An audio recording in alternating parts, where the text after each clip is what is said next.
It's dusk on a Sunday night, and I've decided to take you along for a walk with me around the lake.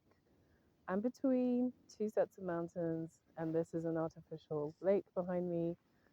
Just, I've just been working, but it's something that I always recommend to my clients to go for a walk and to get some fresh air. It's dusk, so I apologize for the low light. Um, I left it a bit late, but you know what? If you find something that you're passionate about that you can make a business out of, it's true what they say that you'll never work a day in your life.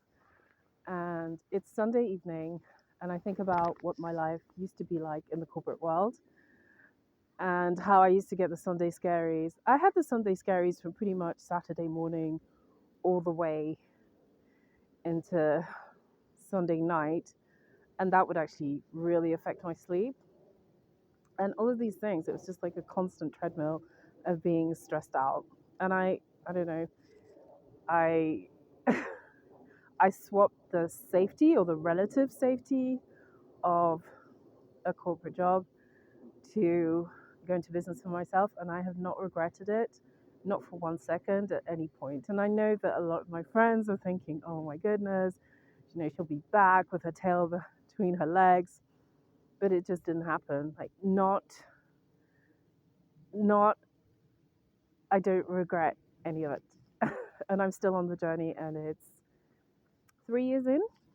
Yeah, it's coming up to 3 years, 2.5 years. I've been working with clients for over 3 years now, and I don't regret a minute of it. And yes, I did briefly at one point last year. I just kind of wanted to test the waters after being out of my old industry for so long. I went back to the UK for a few weeks just to test the waters, and I put my CV out there. I spoke to recruiters. I got recruited for a position with a company, and the annual salary would have been £70,000 a year, which is really not that much in London, but anyway. And I would have been going in as an associate, I think an associate director. Or, I mean, it was the whole recruitment process was a shambles, to be honest. And I did not feel confident in the leadership. And I think about a week before Christmas, so it took them. They were so disorganized. They were incredibly disorganized.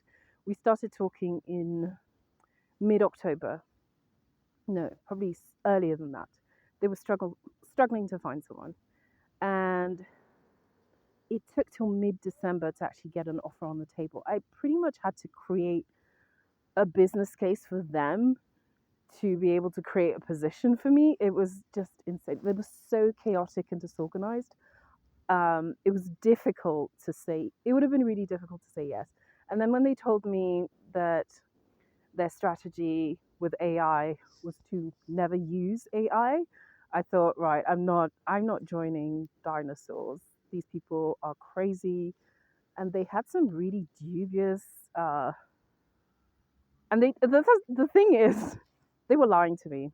These were barefaced lies, and they had really dubious business practices, which they tried to gloss over, like, oh, like they knew what they were talking about. But they did not know what they were talking about. I'm thinking these two cowboys are running a department, and the further I delved into it, the more I realized the lies that they were trying to pass off. And I was thinking, there is no way that I would take that on as a career progression move. So, but it did give me an ego boost, to be honest, because that, yeah, that was after being out of that industry for what, 3.5 years, 4 years, something like that. And I just went back in and I was like, look, this is what I want. I would have got not a great salary, but a salary nonetheless. So, yeah, I have not regretted it one bit.